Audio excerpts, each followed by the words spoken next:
जय श्री कृष्ण एवरीवन, कैसे हैं आप सब लोग। आई होप आप सब बहुत अच्छे होंगे, एकदम फर्स्ट क्लास। और आपने फंडामेंटल्स पूरा का पूरा कंप्लीट कर लिया होगा, है ना। हमारे प्लान के अकॉर्डिंग फंडामेंटल्स अभी तक आपका कंप्लीट हो जाना चाहिए था। मैंने आपको अराउंड 3 आवर्स के अकॉर्डिंग 3 आवर्स 10 मिनट्स ऐसे कुछ वीडियो दी है जिसमें सब कुछ कवर्ड है। तो अगर आप उस वीडियो को 1.5x पे देखोगे तो 2 घंटे में आपका पूरा का पूरा फंडामेंटल्स कंप्लीट हो जाता है। सारे इंपॉर्टेंट क्वेश्चंस उसमें हैं, सारे कॉन्सेप्ट्स उसमें हैं, सब कुछ कवर्ड है। इन शॉर्ट सब का सब कवर है। अब किसकी बारी है सर? अब बारी है गुडविल की।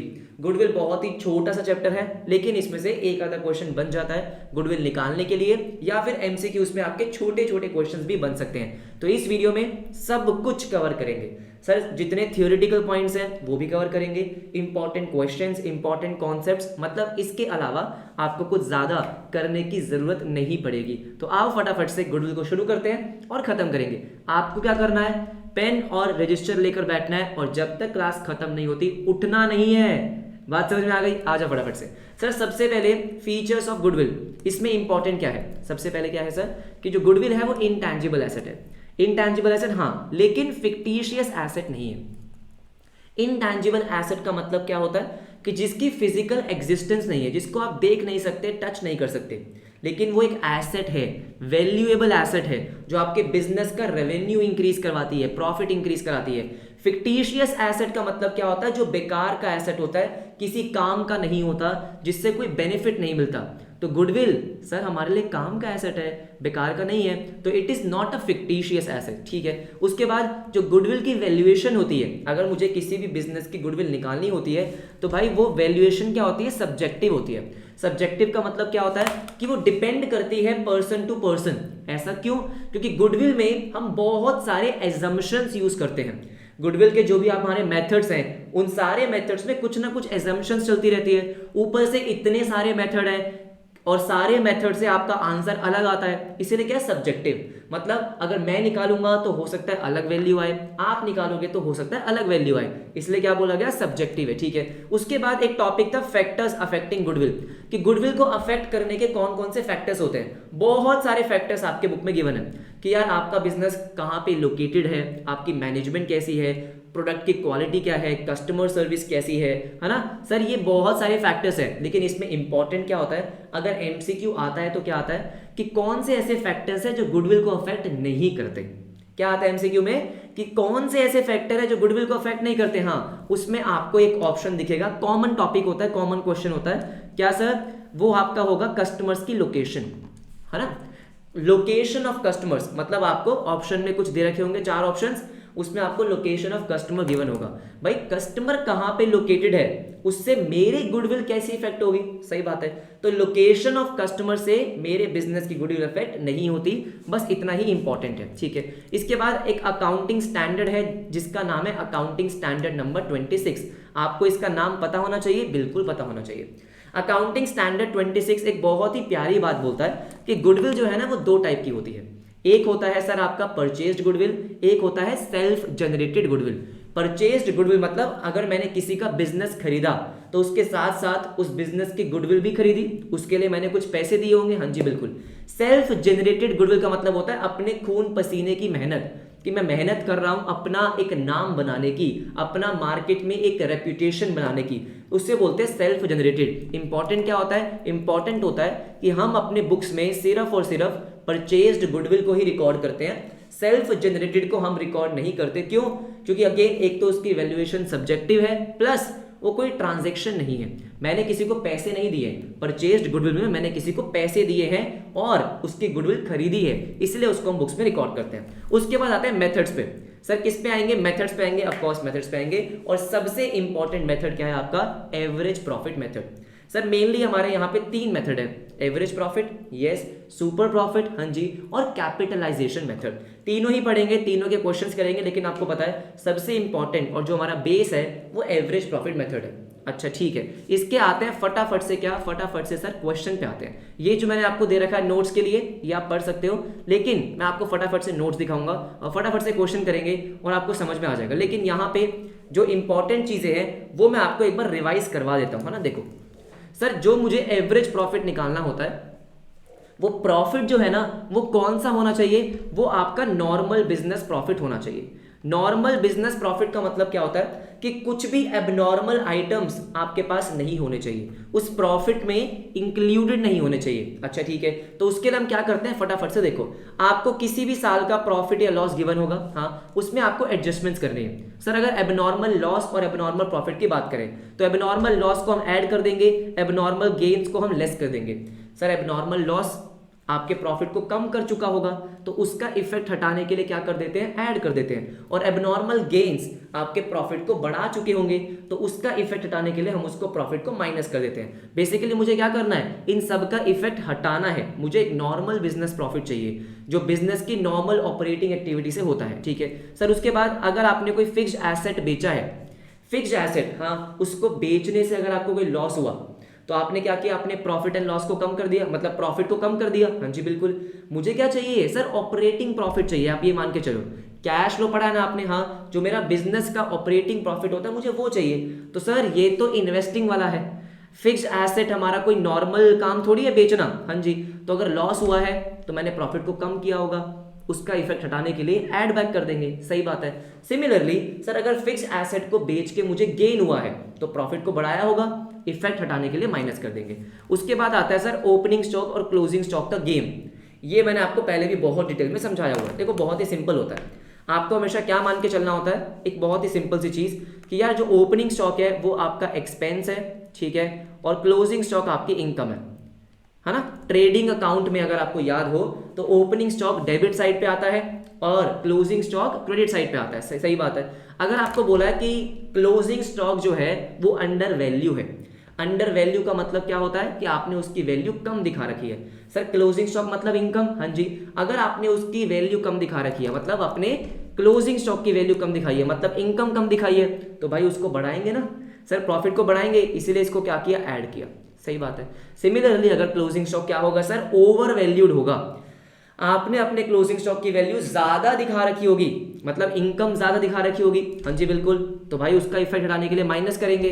तो यहां पे आ गया आपका क्या sir, over valuation of closing stock. अब क्या होता है, एक साल का क्लोजिंग स्टॉक जो है, जो इस साल का क्लोजिंग स्टॉक है वो अगले साल का ओपनिंग स्टॉक बन जाता है ना। अगर मैं बात करूं 2021-22 की तो 21-22 का जो क्लोजिंग स्टॉक होगा वो 22-23 का ओपनिंग स्टॉक होगा। हाँ, तो अगर आपका क्लोजिंग स्टॉक, फॉर एग्जांपल अगर आपका क्लोजिंग स्टॉक जो है वो अंडर वैल्यू है, अंडर वैल्यू है, तो सर अगले साल का ओपनिंग स्टॉक भी अंडर वैल्यू होगा। बात तो सही है, क्या होगा, अंडर वैल्यू होगा। देखो ओपनिंग स्टॉक क्या है, खर्चा, आपका एक्सपेंस। अगर आपका एक्सपेंस जो है वो क्या हो चुका है, अंडर वैल्यू, मतलब आपने कम दिखाया। अगर खर्चा कम दिखाओगे तो सर प्रॉफिट बढ़ा दोगे, खर्चा कम दिखाया होगा तो प्रॉफिट बढ़ा दिया होगा। हाँ, इसको सही करने के लिए क्या करेंगे, प्रॉफिट को माइनस करेंगे, इसलिए क्या लिखा है, लेस में लिखा है under valuation of opening stock. Similarly अगर आपने पिछले साल का क्लोजिंग स्टॉक ओवर वैल्यू कर रहा था, पिछले साल का क्लोजिंग स्टॉक ज्यादा दिखाया हुआ था, हाँ जी, तो सर अगले साल का ओपनिंग स्टॉक भी ज्यादा आएगा। हाँ जी, ओपनिंग स्टॉक ज्यादा मतलब खर्चा ज्यादा, खर्चा ज्यादा मतलब प्रॉफिट कम, खर्चे को ज्यादा दिखाओगे तो प्रॉफिट कम ही दिखाओगे ना। हाँ, इसको सही करने के लिए प्रॉफिट को बढ़ाएंगे और इसीलिए over valuation of opening stock हमारा क्या है, प्लस में है। ये बात समझ में आ गई, ठीक है सर। इसके बाद जो सबसे इंपॉर्टेंट चीजें होती हैं कि अगर आपने किसी कैपिटल एक्सपेंडिचर को रेवेन्यू मान लिया, सर मतलब अगर आपने मशीन खरीदी, हाँ, मशीन अकाउंट में डेबिट होना चाहिए था लेकिन आपने कहां कर दिया सर, आपने रिपेयर्स में डेबिट कर दिया। इन सब चीजों का क्या होगा, इसके लिए मैं आपको क्वेश्चन कराऊंगा और यही हमारी सबसे इंपॉर्टेंट एडजस्टमेंट भी होती है। लेकिन इसके अलावा ये वाली एडजस्टमेंट मैं आपको क्वेश्चन के थ्रू समझाऊंगा, लेकिन इसके अलावा जो एडजस्टमेंट होती है सबसे पहले वो देखो। एक आपका आता है नॉन ट्रेड इन्वेस्टमेंट। क्या आती है sir, income from non trade investment. मैंने आपको समझा रखा है कि आपकी इन्वेस्टमेंट दो टाइप की होती है, एक होती है आपकी ट्रेड इन्वेस्टमेंट, एक होती है आपकी नॉन ट्रेड इन्वेस्टमेंट।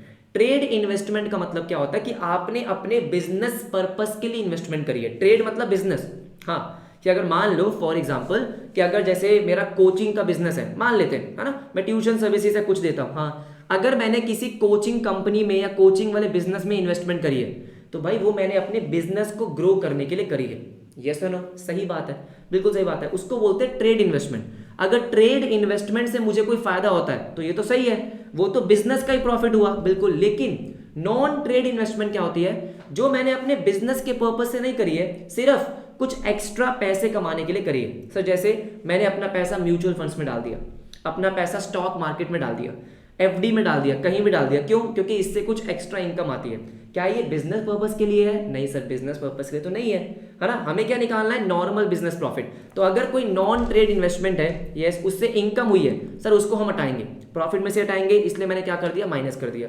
इसके बाद सर, इसके बाद आपका आता है ये लास्ट के दो जो आप देख रहे हो ना, पार्टनर्स रेम्यूनरेशन और फ्यूचर एक्सपेंसेस। क्या मतलब है इसका? इसके लिए मैंने आपको एक नोट भी नीचे दे रखा है जो इंपॉर्टेंट है, ध्यान से सुनेंगे, ठीक है सर। अगर क्वेश्चन में आपको पार्टनर्स की रेम्यूनरेशन गिवन है, जैसे मैं आपको आगे क्वेश्चन में कराऊंगा, अगर पार्टनर्स की रेम्यूनरेशन गिवन है तो आप ये मान के चलोगे कि अभी तक आपने पार्टनर्स की सैलरी माइनस नहीं करी है, तो आपको क्या करना है? प्रॉफिट में से पार्टनर की सैलरी को माइनस करना है, बस यही एडजस्टमेंट है ना, ठीक है। इसके बाद अगर आपको कोई फ्यूचर एक्सपेंसेस दे रखे हैं, क्या दे रखे हैं? फ्यूचर के एक्सपेंसेस, कि आपको फ्यूचर में इंश्योरेंस पे करना है, पहले आपने इंश्योरेंस नहीं करवा रखा था, अब पे करना है, क्योंकि आपको पता है कि सर इंश्योरेंस पे करना है, ये सुनो, आपका प्रॉफिट कम होगा, तो हम क्या कर देंगे? प्रॉफिट में से उसको माइनस कर देंगे। एनी फ्यूचर एक्सपेंसेस, इंश्योरेंस पे वगैरह क्या कर देंगे? माइनस। हाँ जी बिल्कुल, जो नॉर्मल थी मैंने आपको बता दी है, बिल्कुल बता दी है। अब जो क्वेश्चंस के थ्रू समझानी है वो मैं आपको समझाऊंगा, लेकिन उससे पहले ये वाला नोट पढ़ेंगे, ये मैंने आपके लिए लिखा हुआ है। क्या? देखो,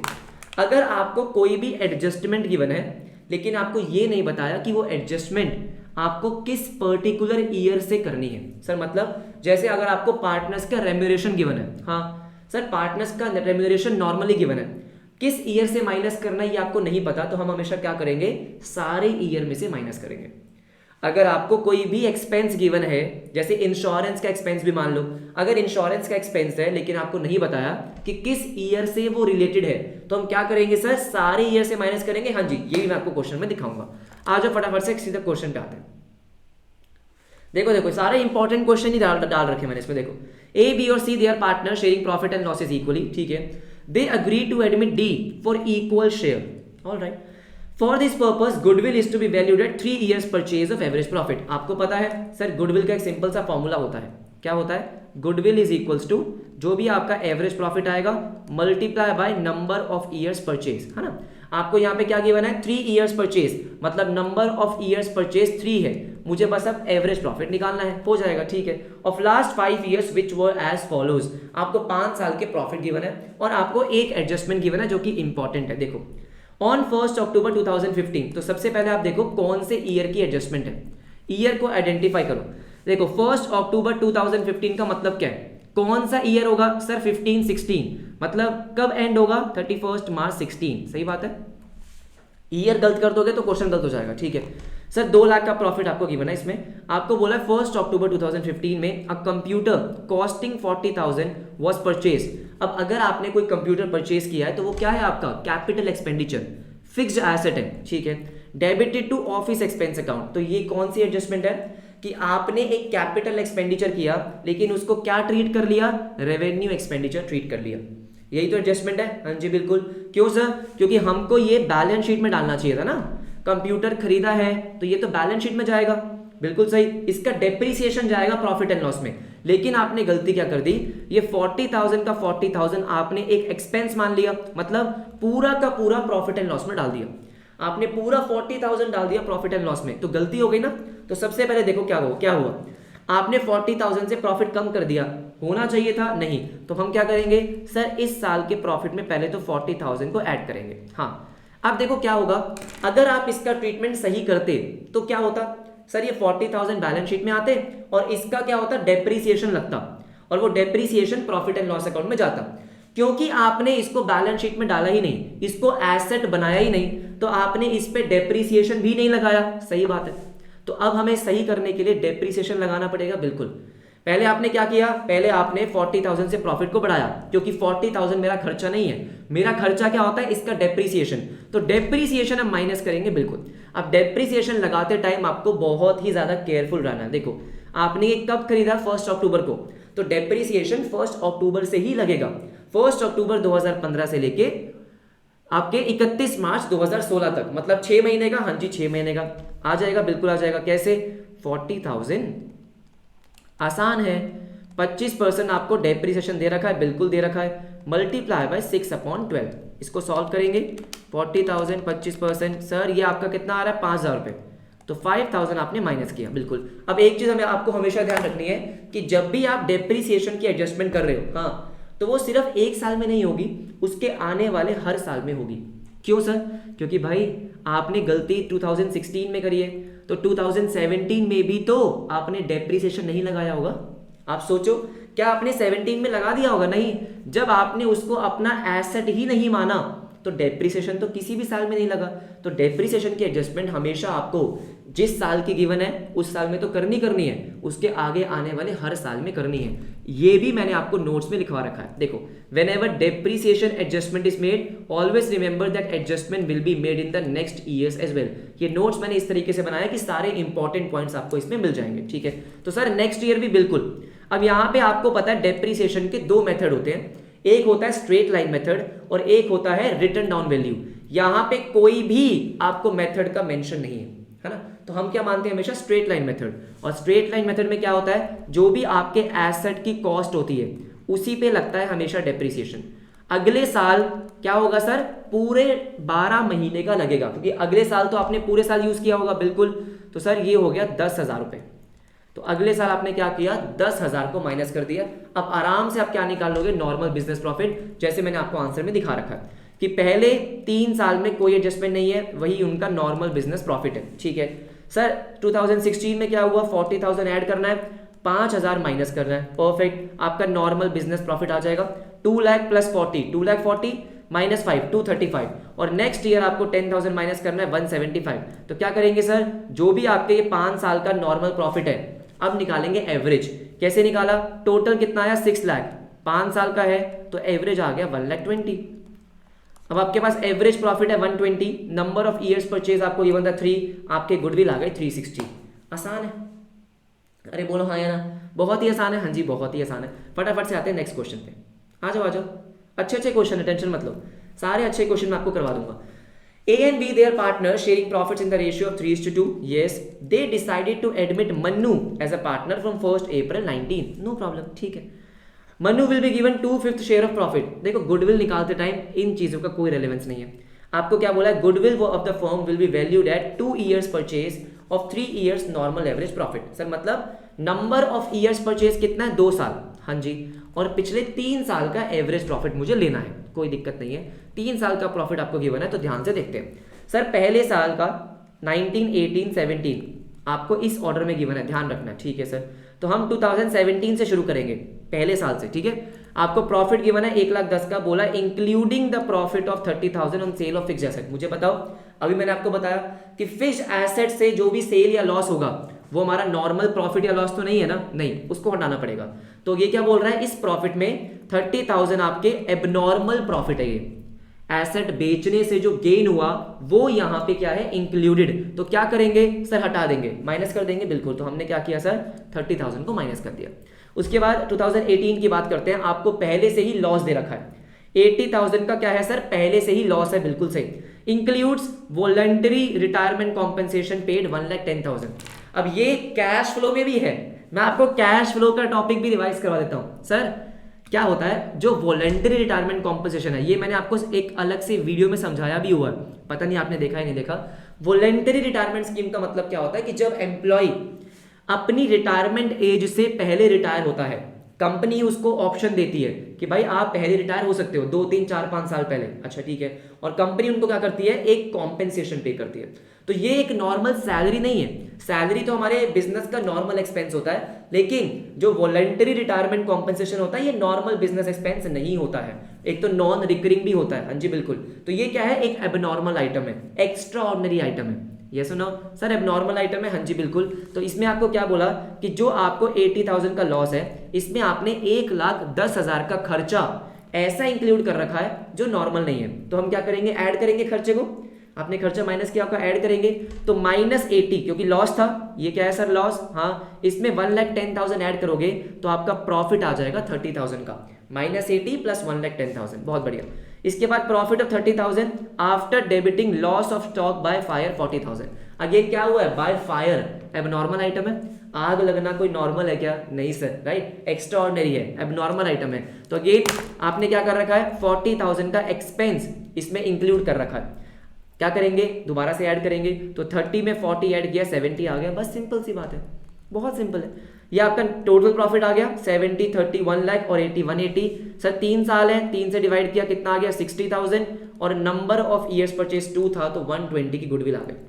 आई होप यहाँ तक क्लियर है, यहाँ तक कोई दिक्कत तो नहीं है। आते हैं फटाफट से नेक्स्ट क्वेश्चन पे। देखो ओके सो देखो फटाफट से नेक्स्ट क्या है, नेक्स्ट है weighted average price method. Basically क्या है कि हमने जो भी पढ़ा वो था सिंपल एवरेज प्राइस मेथड, है ना। एवरेज प्राइस मेथड में दो अलग अलग मेथड्स होते हैं। अभी जो हमने डिस्कस किया वो क्या था, सिंपल एवरेज मेथड। सिंपल मतलब कि जहां पे नॉर्मली मुझे क्या करना है बस कि प्रॉफिट का एवरेज लेना है, हाँ, और नंबर ऑफ ईयर्स परचेज से मल्टीप्लाई करना है। लेकिन सर एक नया मेथड आया है एवरेज प्रॉफिट में ही, उसका नाम क्या है, वेटेड एवरेज प्रॉफिट मेथड। ये मेथड क्यों आया है, एमसीक्यू में कई बार पूछा गया है कि वेटेड एवरेज प्राइस मेथड हम कब यूज करते हैं, जब ट्रेंड होता है। क्या होता है ट्रेंड, ट्रेंड का मतलब या तो आपके पिछले कुछ साल के प्रॉफिट्स कंसिस्टेंटली इंक्रीज कर रहे हैं या डिक्रीज कर रहे हैं, उसको बोलते हैं ट्रेंड, है ना।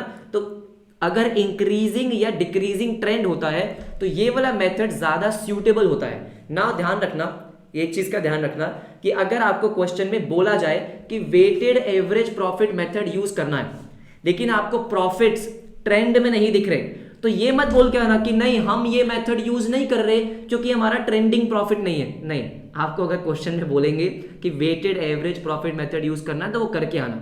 ये एमसीक्यूज के लिए मैं आपको बता रहा हूँ कि ये मेथड सूटेबल कब होता है, जब इंक्रीजिंग या डिक्रीजिंग ट्रेंड होता है। ठीक है सर, तो इसमें हमें क्या करना होता है, इसमें बेसिकली हमें वेटेड एवरेज प्रॉफिट निकालना होता है। हम यहाँ पे क्या करते हैं, अपने प्रॉफिट्स को एक वेट देते हैं, वेट मतलब इंपॉर्टेंस, और वो आपको क्वेश्चन में गिवन होगा। मैं आपको समझाता हूँ क्वेश्चन के थ्रू। आ जाओ, P and Q they are partners and they admit R into partnership। ठीक है, they agreed to value goodwill at 3 years purchase। तो यहाँ पे नंबर ऑफ ईयर्स परचेज कितना है 3 on weighted average profit method, किसका सर, पिछले 5 साल का। ठीक है, नाउ यहाँ पे क्या लिखा है, they assigned weights from 1 to 5 beginning from the earliest years to the आपका अर्लीस्ट ईयर एंड ओनवर्ड्स। ठीक है सर, क्या मतलब है इसका कि 5 साल के आपको वेट गिवन है और सबसे पहले वाले साल का आपको 1, ऐसे 2, 3, 4, 5, रीसेंट वाले का सबसे ज्यादा होता है वेट मतलब 5। ठीक है सर, ऐसा नहीं है, आपको खुद से एज्यूम नहीं करना है, क्वेश्चन में हमेशा गिवन होगा। ऑलराइट, ये आपको 5 साल के प्रॉफिट दे रखे हैं और कुछ एडजस्टमेंट्स गिवन है। अब वही एडजस्टमेंट्स आओ फटाफट से देखते हैं। सर ये वाला क्वेश्चन काफी इंपॉर्टेंट है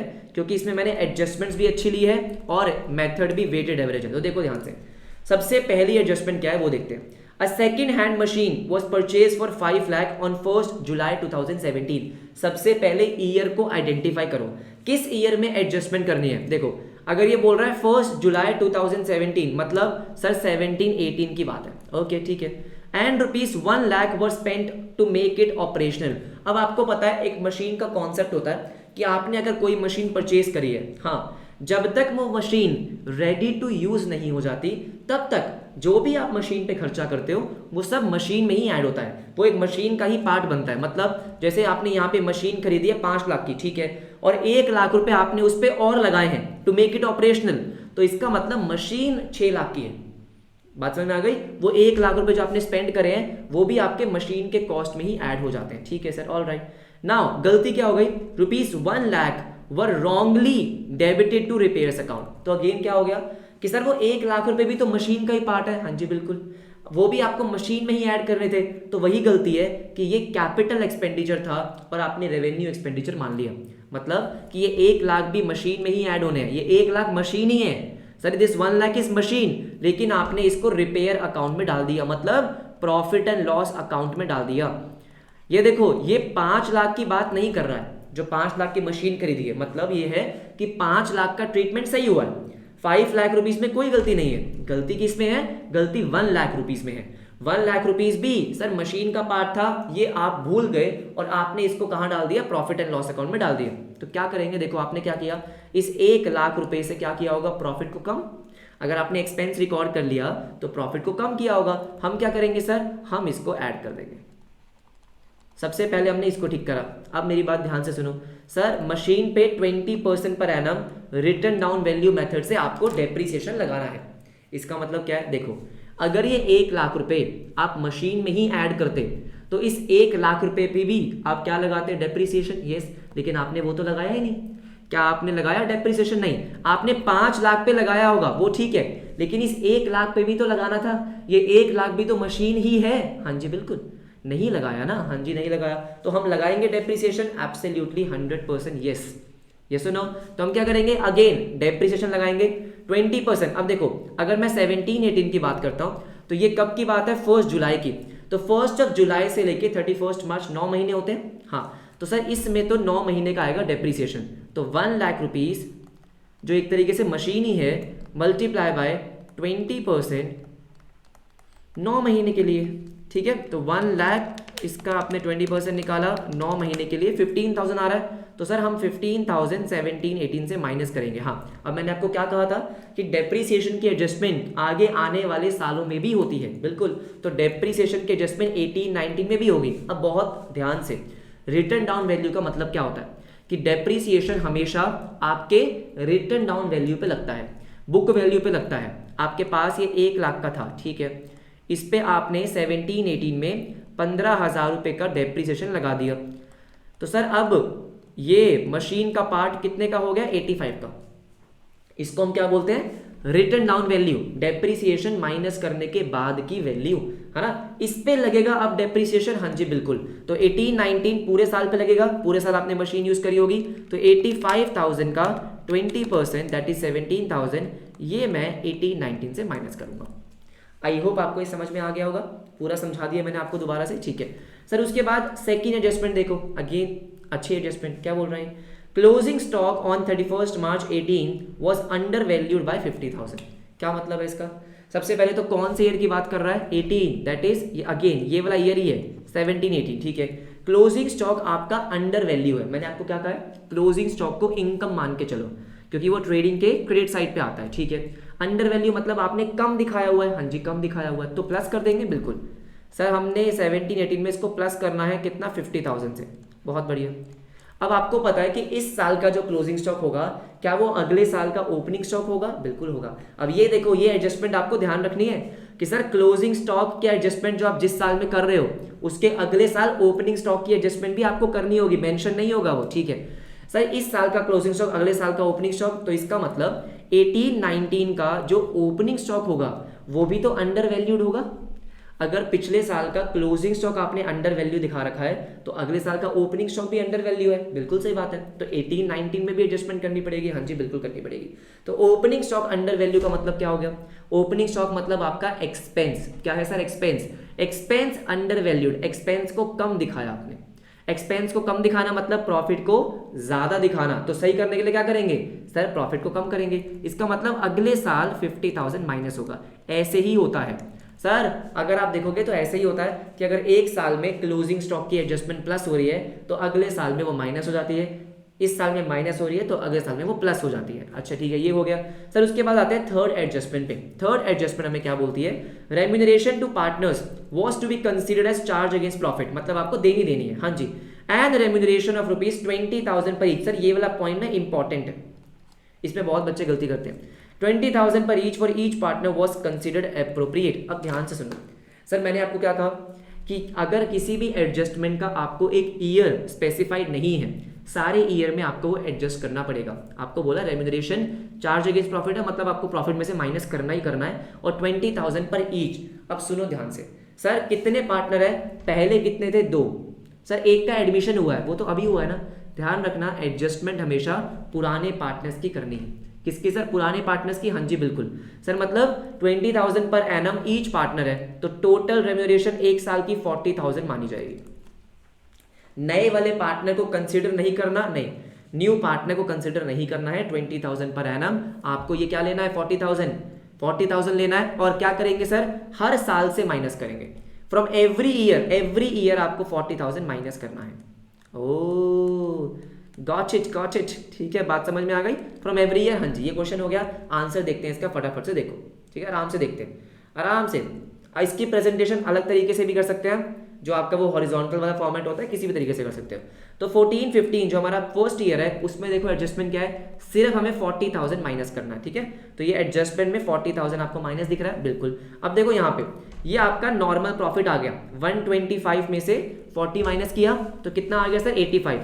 अब जो वेट्स आपको गिवन थे, वो वेट्स आपको कंसिडर करने हैं, 1 2 3 4 5।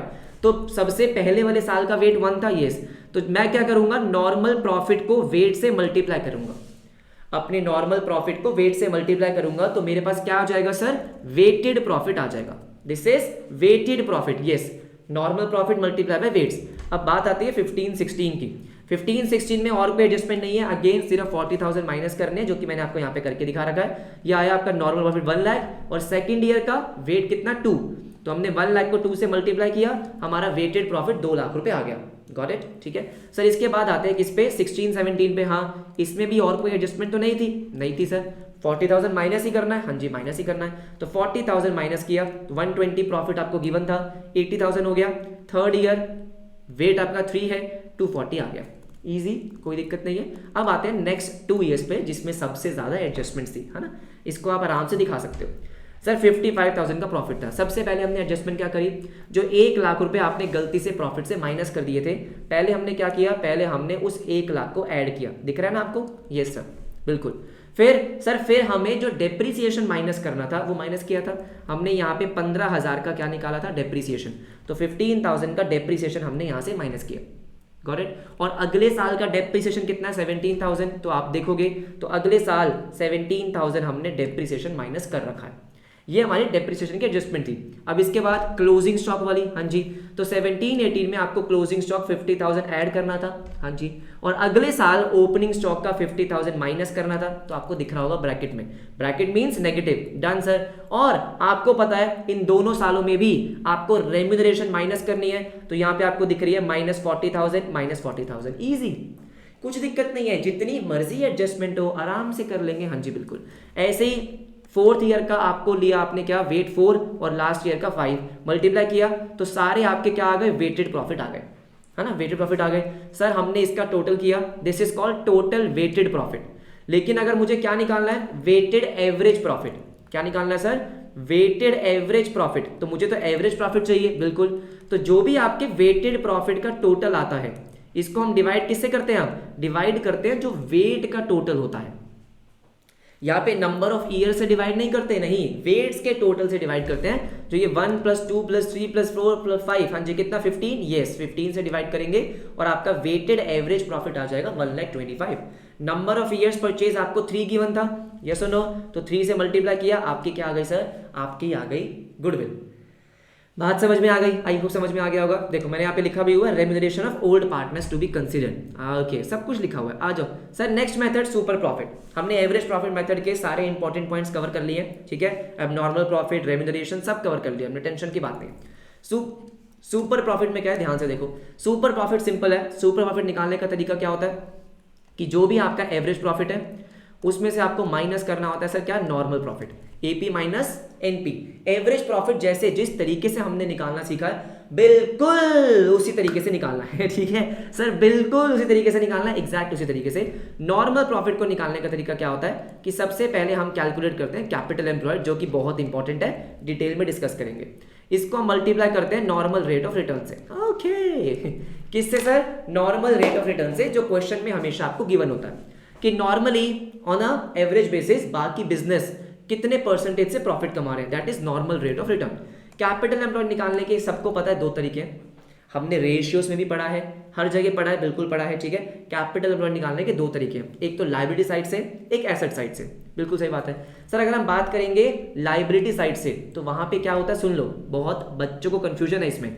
लायबिलिटी साइड में क्या होता है, आपका पार्टनर्स कैपिटल, जो भी कैपिटल होता है मतलब घर वाला पैसा, है ना, घर वाला पैसा, यस। अब अगर आपको और कुछ अनडिस्ट्रीब्यूटेड गिवन है, मतलब बैलेंस शीट में रिजर्व्स गिवन है, तो वो भी तो पार्टनर का ही होता है, वो ऐड कर देंगे, ठीक है सर। अगर कोई प्रॉफिट एंड लॉस का बैलेंस गिवन है ना, कि आपने प्रॉफिट अपने डिस्ट्रीब्यूट नहीं करा, तो वो भी तो पार्टनर्स का ही होता है, ऐड कर देंगे, अच्छा ठीक है सर। और सर हम प्लस कर देते हैं, क्या प्लस कर देते हैं, नॉन करंट लायबिलिटी, जो मैंने बाहर वालों से पैसा लिया है लंबे टाइम के लिए, है ना, बड़े टाइम के लिए, basically capital employed is for long term, हाँ जी, लॉन्ग टर्म। तो सर क्या हुआ, अपना पैसा मतलब पार्टनर्स का पैसा, partners capital, reserve, profit and loss, ये सब चीजें, और आपका प्लस एनसीएल। अब इसमें आपको कुछ चीजें माइनस करनी होती है। क्या माइनस करना होता है, ध्यान से देखो। सबसे पहले अगर कोई फिक्टिशियस एसेट आपको दे रखा है, फिक्टिशियस एसेट का मतलब होता है कोई भी एक्सपेंडिचर का अकाउंट अगर आपको बैलेंस शीट में गिवन है, जैसे कि एडवर्टीजमेंट एक्सपेंस हो गया, प्रिलिमिनरी एक्सपेंसेस हो गया, आपका मिसलेनियस एक्सपेंडिचर, जो आपको एसेट साइड पे गिवन होता है ना, कोई भी एक्सपेंडिचर, हाँ उसको बोलते हैं फिक्टिशियस एसेट। आपको पता है वो फिक्टिशियस एसेट आप पार्टनर्स में राइट ऑफ करते हो, राइट ऑफ मतलब पार्टनर्स का बैलेंस कम करते हो, इसलिए माइनस कर दिया। हाँ जी बिल्कुल। इसके अलावा दो चीजें और है जो ध्यान रखना सर, नॉन ट्रेड इन्वेस्टमेंट, जैसे मैंने आपको भी समझाया था कि नॉन ट्रेड इन्वेस्टमेंट का मतलब क्या होता है कि आपने इन्वेस्टमेंट करी है लेकिन बिजनेस के पर्पज से नहीं करी है, अपने बिजनेस को ग्रो करने के लिए, हाँ बिजनेस को ग्रो करने के लिए नहीं करी है, ऐसे ही एवं ही एक्स्ट्रा पैसे कमाने के लिए आपने करी है। ये सुनो, सब बिजनेस के पर्पज से नहीं है ना, उसको हटाओ।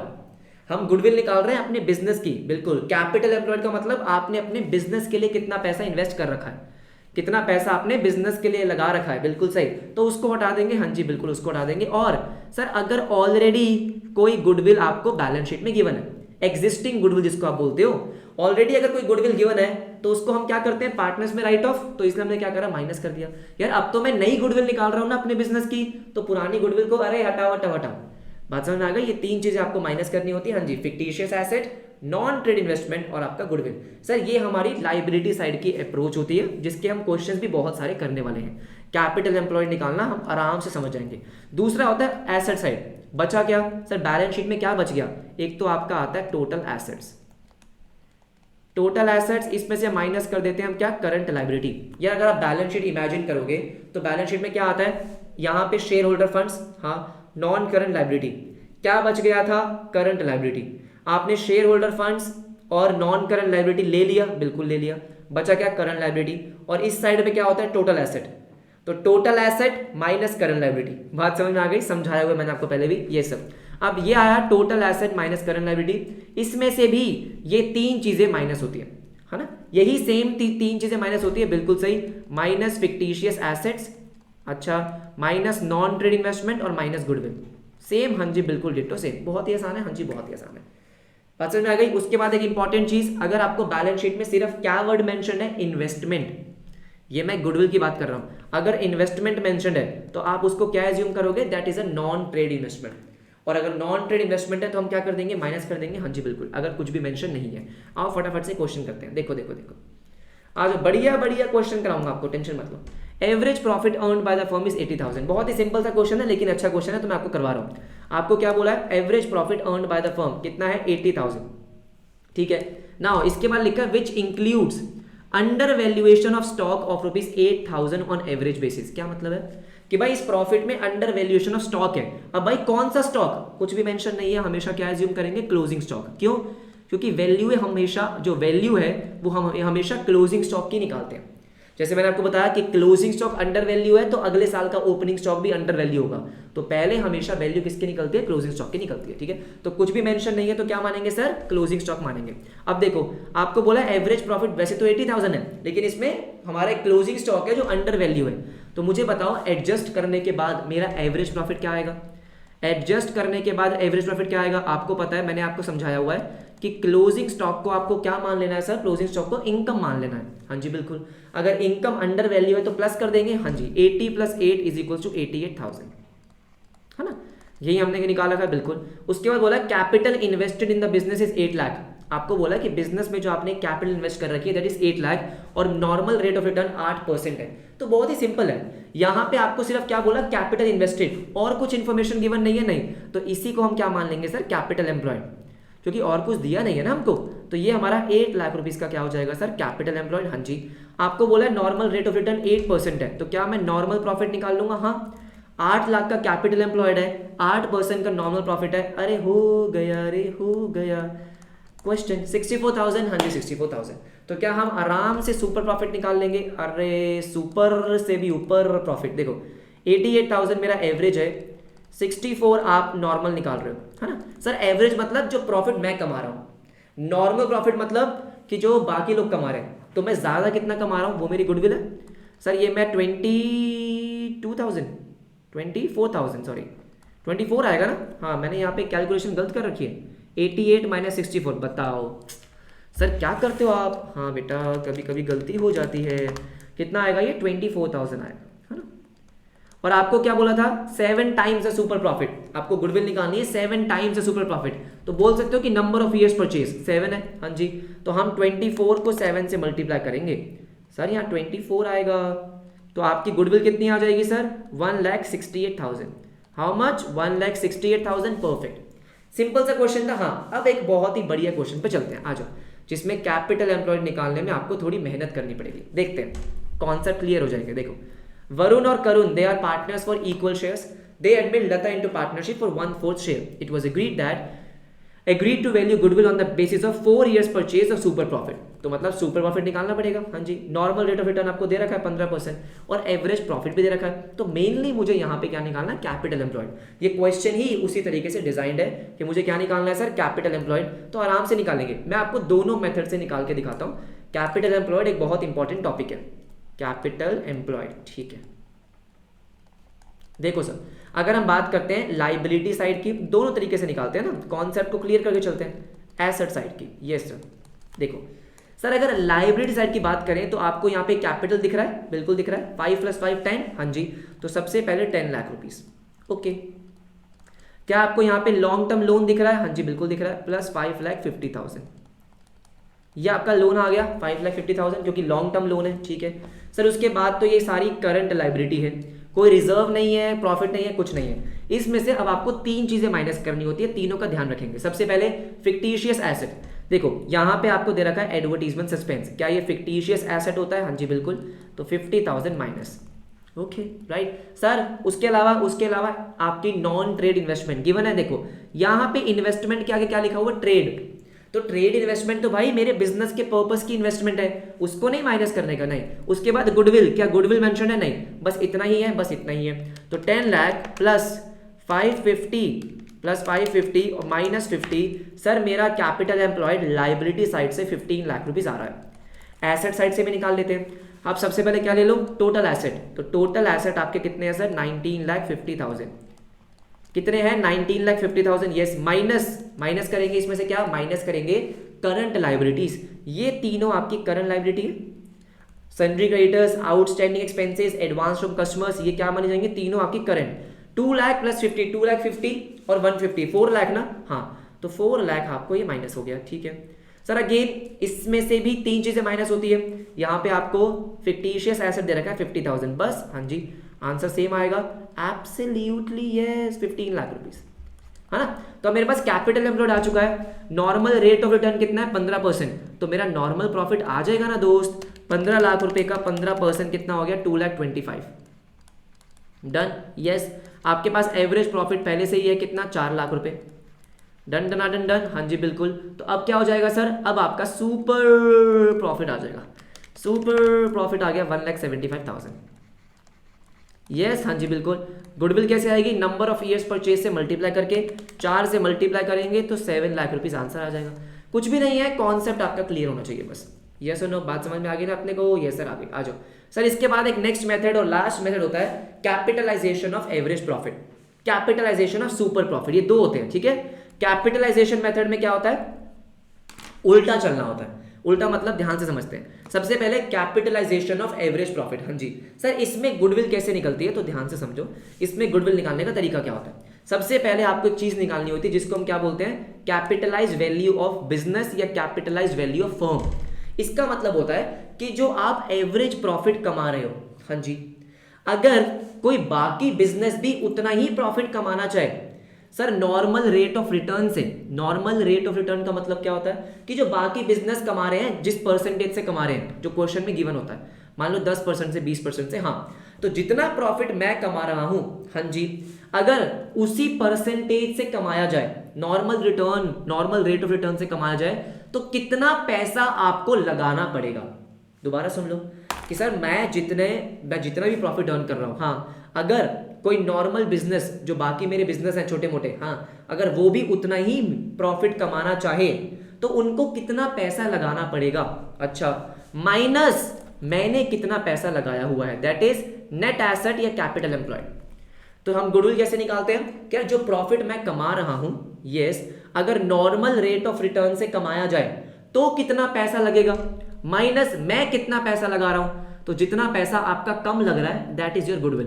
सिंपल सी बात है। और ध्यान रखना, नेट एसेट्स को कैपिटल एम्प्लॉयड ही बोलते हैं। नेट एसेट्स मतलब total asset minus current liability.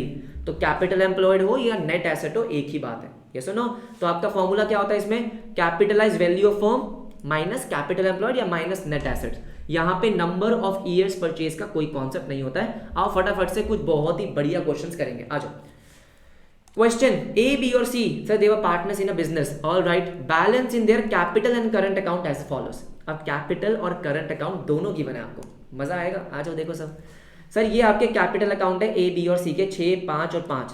ये आपके करंट अकाउंट है। कल ही हमने फंडामेंटल रिवाइज किया है कि करंट अकाउंट का डेबिट बैलेंस हो सकता है, बिल्कुल हो सकता है, ठीक है। The firm earned an average profit of 2,40,000। अगर नॉर्मल रेट ऑफ रिटर्न 12% है तो गुडविल निकालो।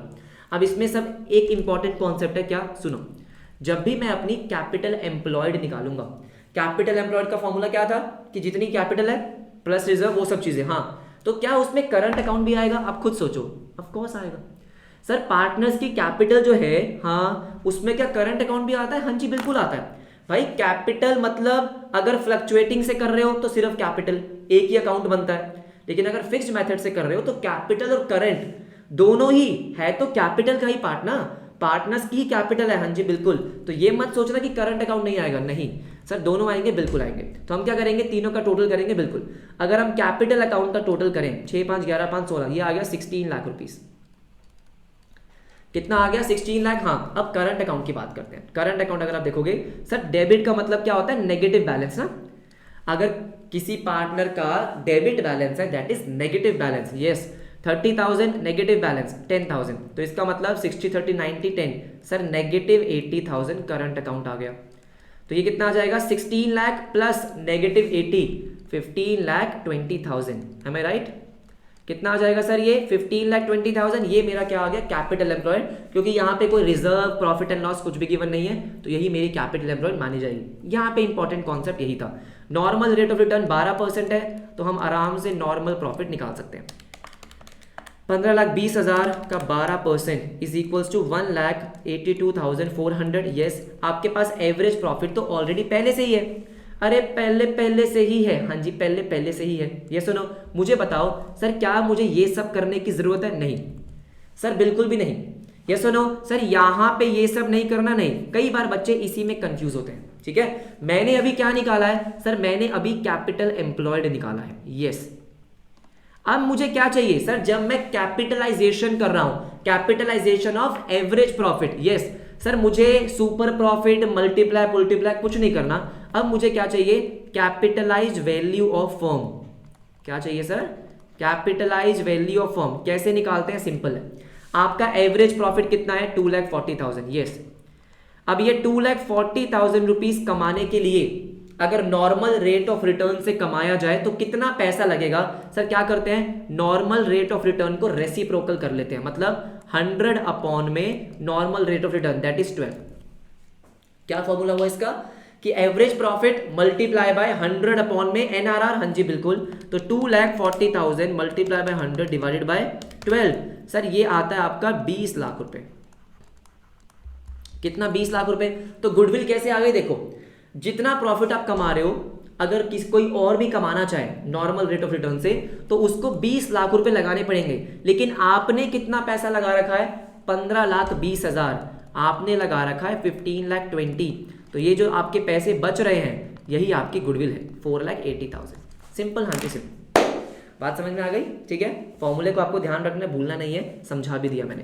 सर इसके बाद जो हमारा लास्ट मेथड होता है that is capitalization of super profit. ये सर, ये क्या होता है? ये बहुत ही सिंपल सा मेथड है कि यार जो आप सुपर प्रॉफिट कमा रहे हो, हाँ, सुपर प्रॉफिट का मतलब ही क्या है? सुपर प्रॉफिट का मतलब है कि जो आप एक्सेस प्रॉफिट कमा रहे हो, average profit minus normal profit. Average profit मतलब जो आप कमा रहे हो, नॉर्मल प्रॉफिट मतलब जो बाकी लोग कमा रहे हैं, हाँ जी।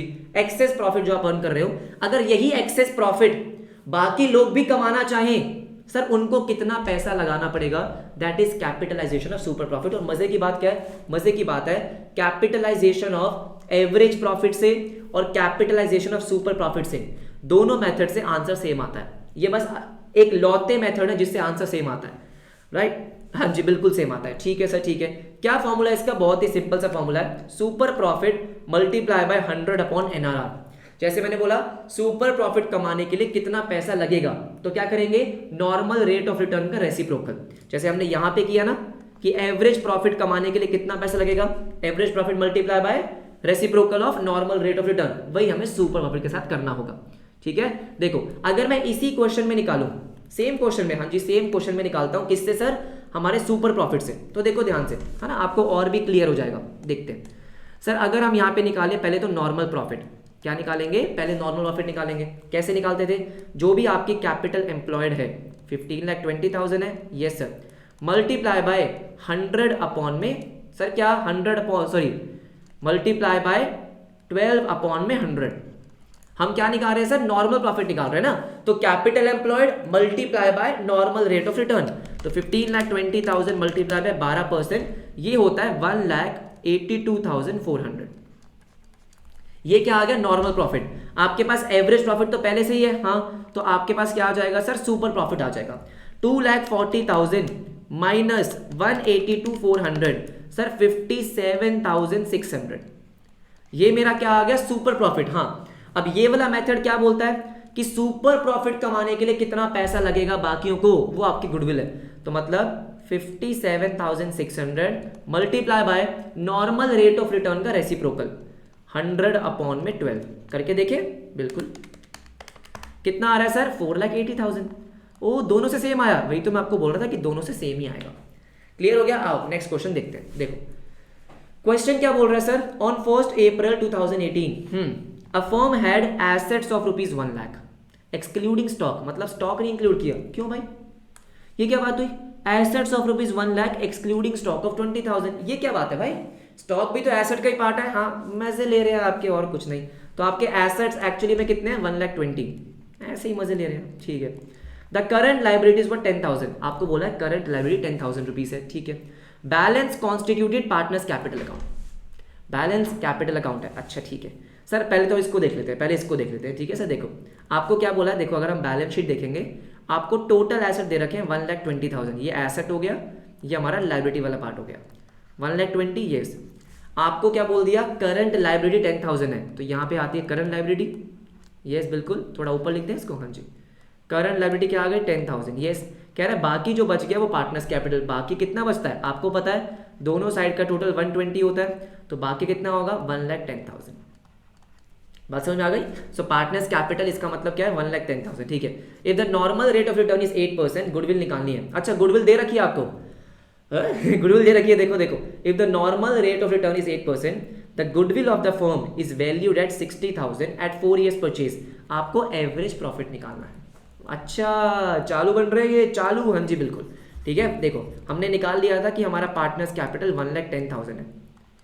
ओके, अब ध्यान से सुनो, ध्यान से, आपको क्वेश्चन बोल रहा है गुडविल जो है 4 years purchase of super profit से निकाली गई है ना सर। गुडविल कैसे निकाली गई है, सुपर प्रॉफिट का 4 years परचेज। ठीक है, और गुडविल कितनी है, गुडविल है 60,000। ओके, तो क्या मैं सुपर प्रॉफिट निकाल सकता हूं, हाँ निकाल सकते हो।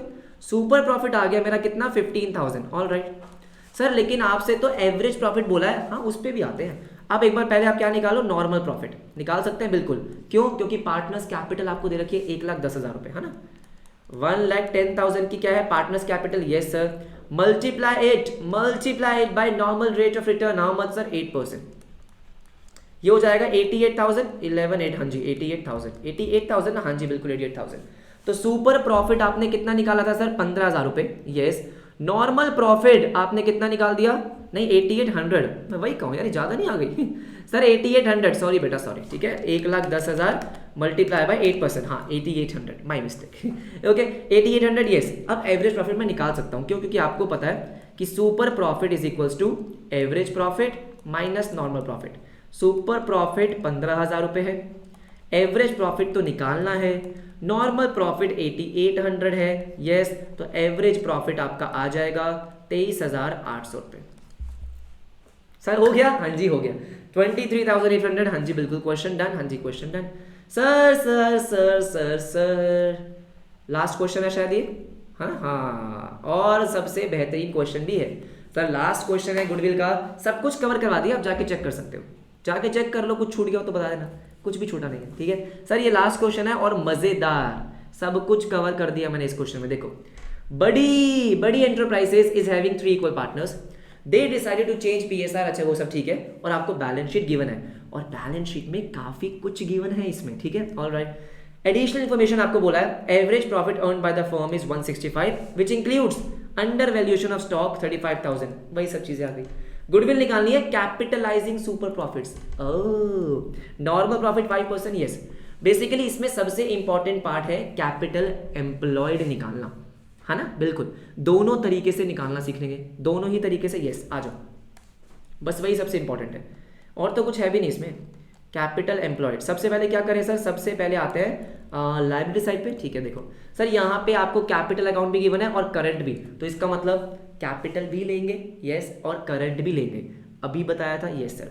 तीनों पार्टनर्स का कैपिटल अकाउंट कितना है, 15 lakh, okay, plus current account दो पार्ट, अरे सर यहाँ पे दो पार्टनर्स का गिवन है 350, तीसरा कहाँ गया, ढूंढो कहाँ गया उसे ढूंढो सर ढूंढो ढूंढो, मिल गया क्या, हाँ ये रहा, देखो, अरे एसेट साइड पे गया हुआ है, हाँ जी सर वो एसेट साइड पे गया हुआ है। मुझे बताओ अगर कोई करंट अकाउंट एसेट साइड पे है मतलब उसका डेबिट बैलेंस है, एसेट साइड पे तो वही आइटम्स आती हैं जिनका डेबिट बैलेंस होता है, हाँ सर इसका मतलब इसका नेगेटिव बैलेंस है, बात समझ में आ गई, इंपॉर्टेंट, ठीक है सर। देखो माइनस माइनस हमने किया क्या, 60,000 ना, यस, ओके, ये आपने क्या करा, ये बेसिकली आपने कैपिटल और करंट अकाउंट को ऐड कर दिया। अब देख लो कोई रिजर्व्स वगैरह है, नहीं, प्रॉफिट एंड लॉस वगैरह नहीं, कुछ नहीं, कुछ नहीं, ठीक है भाई सर कुछ नहीं है, लॉन्ग टर्म लोन नहीं सर, ये सारा शॉर्ट टर्म है, करंट लायबिलिटी है सब कुछ, ठीक है सर, ऑलराइट। अब वो तीन चीजें, मेरे तीन अनमोल रतन, सर सबसे पहला